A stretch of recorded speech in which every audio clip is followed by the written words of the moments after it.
2025 წელს 31704 აბიტურიენტი გახდა სტუდენტი. დილიდან გამოქვეყნდა აბიტურიენტთა ჩარიცხვებისა და გრანტის განაწილების შესახებ ინფორმაცია. შედეგების ნახვა გამოცდების ეროვნული ცენტრის ვებგვერდზეა შესაძლებელი. შესაბამის უოლში აბიტურიენტმა უნდა მიუთითოს პირადი ნომერი და 5-ნიშნა პაროლი. პირად გვერდზე მოცემულია აგრეთვე ინფორმაცია სახელმწიფო გრანტის მოპოვების შესახებ.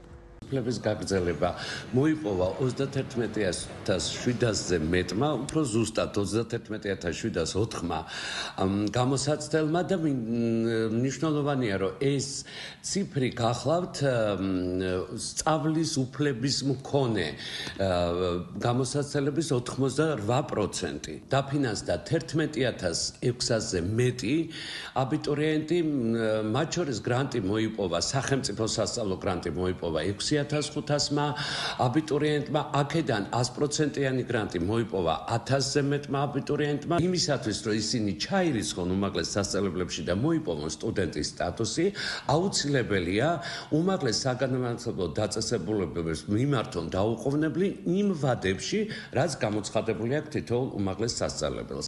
პირველ კურსელებს ჩარიცხვას ულოცავს პრემიერ-მინისტრი. მინდა ყველა პირველ კურსელს მივულოცოთ ცხოვრების ახალი ეტაპის დაწყება, სტუდენტობა. წარმატებული პროფესიული ცხოვრებისთვის პირველი ნაბიჯი უკვე გადადგმულია. დარწმუნებული ვარ, სწავლისა და განვითარებისთვის ძალღონეს არც მომავალში დაიშურებთ და თქვენი სახით ქვეყანას არაერთი საუკეთესო პროფესიონალი შეემატება. გილოცავთ ყველას და წარმატებულ სტუდენტურ წლებს გისურვებთ. ვკითხულობთ ირაკლი კობახიძის განცხადებაში. ალეკო ელისაშვილი აცხადებს, რომ თბილის ახალი სტადიონის მშენებლობის საჭიროება არ აქვს. ძლიერი საქართველოს ერთ-ერთი ლიდერის თქმით, მილიარდამდე ლარის დახარჯვა ქვეყნის ბიუჯეტს არამიზნობრივად მოუწევს. ელისაშვილი სავარაუდო კორუფციული ნიშნებზეც საუბრობს. მისი ინფორმაციით, ავარიული სახლების მიმართულებით და პრობლემების მოსაგვარებლად უნდა დაიხარჯოს თანხები. აეროპორტის გზაზე უნდა აშენონ 876 მილიონად უნდა აშენონ ახალი სტადიონი 70000 მაყურებელზე გათვლილი. ვის რას იჭირდება ეს სტადიონი? უნდათ ამ სტადიონის დანგრევა და არც მეტი, არც ნაკლები აქ უნდათ კორპუსების აშენება. ეს არის დაუშვებელი ამბავი. დაუშვებელია როგორც იმ სტადიონის აშენება და ფულის გადაყრა უაზრობაში არა და იმ ფულად უნდა ავარიული სახლები გამაგრდეს. დაუშვებელია განსაკუთრებით ეს, რომ ისტორიული სტადიონი დაინგრეს და აქ აშენდეს კორპუსები. ამერიკის პრეზიდენტის განცხადებით, ზელენსკი და პუტინი თუ არ შეხვდებიან, ამას სერიოზული შედეგები მოჰყვება, მაგრამ ვნახოთ რა მოხდება, შეიძლება საშინელი შედეგებიც მოჰყვეს. ამის შესახებ მან განაცხადა ჟურნალისტის კითხვაზე, იქნება თუ არა შედეგები, თუ პუტინი და ზელენსკი არ შეთანხმდებიან. მისი თქმით, უკრაინაში ომი უნდა დასრულდეს, როგორც მან აღნიშნა, ის ფიქრობდა, რომ უკრაინაში ომის დასრულება მარტივი იქნებოდა, თუმცა აღმოჩნდა, რომ არსებობს მასშტაბური პირადი კონფლიქტი. არ ვიცი, შეხვდებიან თუ არა. მათ სურთ შეხვედრაზე ჩემი ნახვა. მე უთხარი მათ, თქვენ უნდა იმუშაოთ ამაზე. ეს თქვენ ორ შორისაა და არა ჩვენს შორის. პუტინთან კარგი ურთიერთობა მაქვს და მეგონა, რომ ამ ომის შეჩერება ადვილი იქნებოდა, მაგრამ ეს ძალიან რთულია. ეს ორივესთვის ძალიან პირადულია. მათ ძალიან არ მოსწონთ ერთმანეთი და ეს უნდა გამოსწორდეს.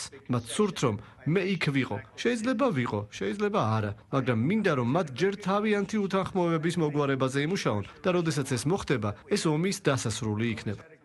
ვლადიმერ ზელენსკი ამერიკის პრეზიდენტის სპეციალურ წარმომადგენელს კიტ კელოგს შეხვდა. ზელენსკის თქმით, მადლობელია ამერიკის მხარდაჭერისთვის და ძალიან აფასებს შეერთებული შტატების მზადყოფნას იყოს უკრაინის უსაფრთხოების გარანტიის ნაწილი.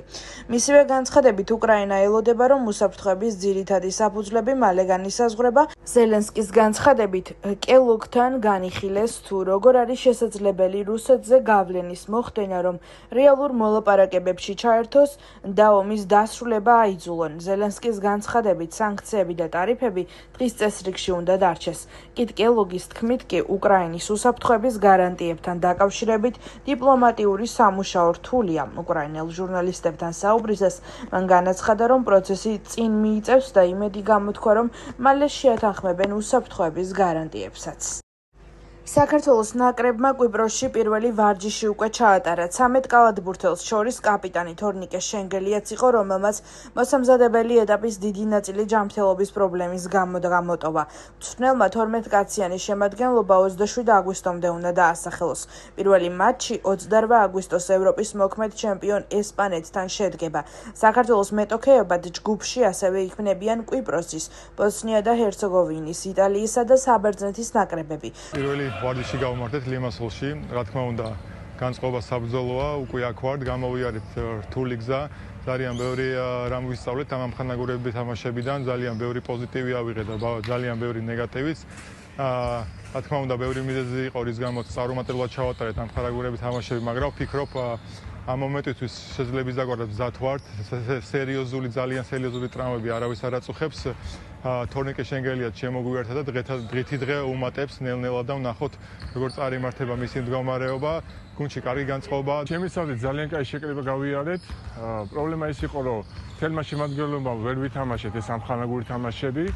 და აგერ უკვე ჩამოვიდით კვიპროსში ვარ, თელი შემადგენლობი ვარ და ღმერთის წყალობით ამ თამაშებში წარმატებას მივაღწევთ და რაც გვაქვს მიზნად დასახული. 8 ოპოზიციურმა პარტიამ ერთობლივი მიმართვა კიდევ ერთხელ გაავრცელა და 4 ოქტომბრის არჩევნებში მონაწილეობაზე უარი თქვა. ელენე ხოშტარიას განცხადებით, ოპოზიცია ერთობას უნდა დაუბრუნდეს. ამ მიზნით კი 13 სექტემბერს აქციაა დაგეგმილი. პროტესტის კერა, განსაკუთრებით ქუჩის საპროტესტო მოძრაობა, სადაც ჩვენ არ ვიღებთ მონაწილეობას. კონკრეტული გზავნილი აქვს ამ აქციას, რაც არის დაკავშირებული უვიზო მიმოსვლის გაუქმების საკითხთან 11 აგვისტოს ჩვენ გვეცოდინება ევროკავშირის პასუხი, რომ ის პირობები, რომელიც ქართულ ოცნებას მათ ვერ ვიტყვი რომ წაუყენეს, უბრალოდ შესაბამისი კრიტერიუმები, რომლებიც უნდა დააკმაყოფილოს საქართველოს უვიზო მიმოსვლის არჩეჩერებასთან დაკავშირებით, ცხადი იქნება, რომ ქართულმა ოცნებამ არ შეასრულა. ვის აქვს ეს რევოლუციური გეგმა ნანახი, სად არსებობს, დოკუმენტური მტკიცებულება სად არის ამის, ეს ხო ჭორია ჩვეულებრივი. ჩვენ ვართ საარჩევნო ბრძოლაში.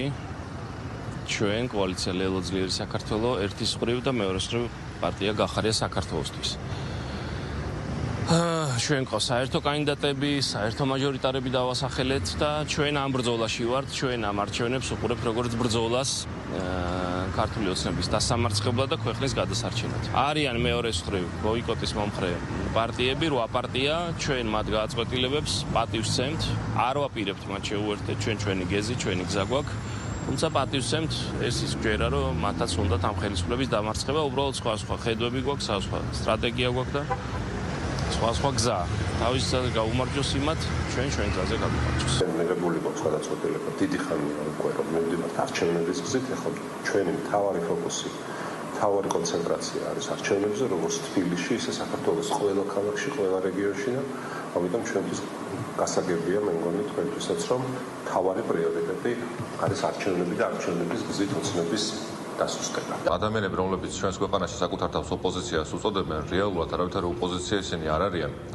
არავითარი პოლიტიკური აქტორები არ არიან. პოლიტიკური ეგრეთ წოდებული პოლიტიკური პარტიები და კლასტერში გაერთიანებული აგენტები. ამავე დროს სხვა აგენტები, რომლებიც გაერთიანებულები არიან სხვადასხვა NGO-ებში, ერთსა და იმავე ხმაზე საუბრობენ და ანონსებენ 13 სექტემბერს აქციებს. ამ აქციებზე ღმერთი არავის არ გაუწყდეს და არ მოინდომოს რაიმე არეულობა, რაიმე კანონის დარღვევა. ვისაც რისი გაპროტესტება უნდა, გააპროტესტონ კანონის და კონსტიტუციის ჩარჩოებში. 10-მდე ორგანიზაცია აცხადებს, რომ თუ ევროკავშირი უვიზო მიმოსვლის შეჩერებას გადაწყვეტს, პასუხისმგებლობა მთლიანად ქართულ ოცნებას დაეკისრება. მათი თქმით, აუცილებელია კორუფციასთან ბრძოლა და რიგი რეკომენდაციების შესრულება. საფრთხე რომ საქართველოს მოქალაქეებმა შეიძლება დავკარგოთ ის შესაძლებლობები, რაც ევროკავშირთან უვიზო მიმოსვლა მოგცა. ოჯახის წევრებთან შეხვედრა, თავისუფლად მოგზაურობა, კურნალობა, სწავლა, მუშაობა და განვითარება ევროპულ სივრცეში. საქართველოს ევროპული ოჯახის წევრია, ჩვენ ისე როგორც საქართველოს მოსახლეობის 80%-ზე მეც ვგჯერა, რომ საქართველოს მომავალი ევროკავშირშია. უვიზოს შეჩერებას გაცილებით უფრო სერიოზული და პრობლემური რაღაცები მოყვება თან.